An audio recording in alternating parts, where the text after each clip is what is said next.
The battle between Yahweh's people and Satan has raged on earth since the Garden of Eden. It has left a bloody trail throughout biblical and world history. The serpent will continue to spew his anti-Semitic venom until the Messiah crushes him and all of Israel's enemies under his holy, vengeful feet. The ancient serpent made his initial appearance in the Garden of Eden. There he injected his lethal venom of deception into the bloodstream of mankind. However, by the Creator's holy vengeance, Satan's ultimate doom was sealed.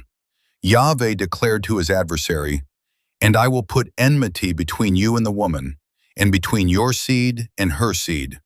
He, Messiah, shall bruise you on the head, and you shall bruise him on the heel." Genesis 3:15.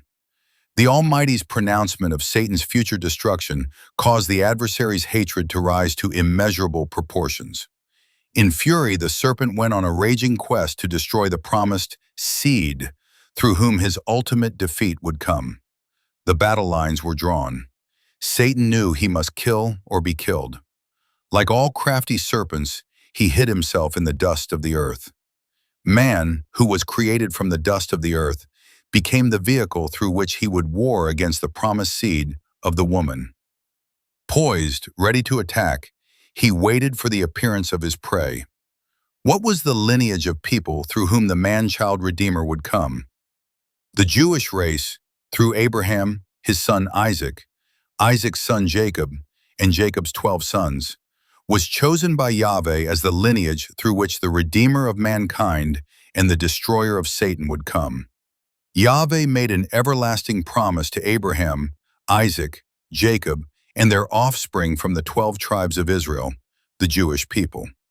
God declared to Abraham, "And I will make you a great nation, and I will bless you, and make your name great, and so you shall be a blessing.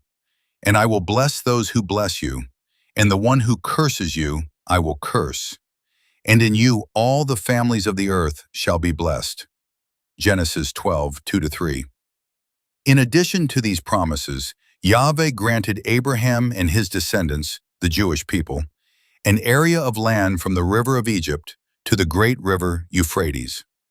The boundaries of this land include all of modern-day Israel, the disputed territories, and much more. Yahveh gave the Holy Land to his chosen people through an everlasting covenant. Even today, any person or nation that embraces a political or religious doctrine opposed to this biblical fact will inevitably find itself fighting against the Mighty One of Israel. The Bible tells us that this heated controversy over the land of Israel, which has raged since ancient times, will one day climax in the war of all wars, called Armageddon. See Revelation 16:16.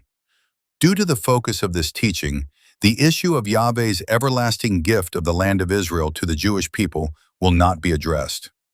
Suffice it to say, however, that those who know the God of Israel and the Messiah will readily accept and affirm this biblical truth. Special note: anti-Semitism is discrimination, hatred, negative attitudes, and erroneous beliefs regarding the Jewish people. It is an inherited seed of Jew hatred, which is sin against the God of Israel, the one true God, and his Son, the Jewish Messiah.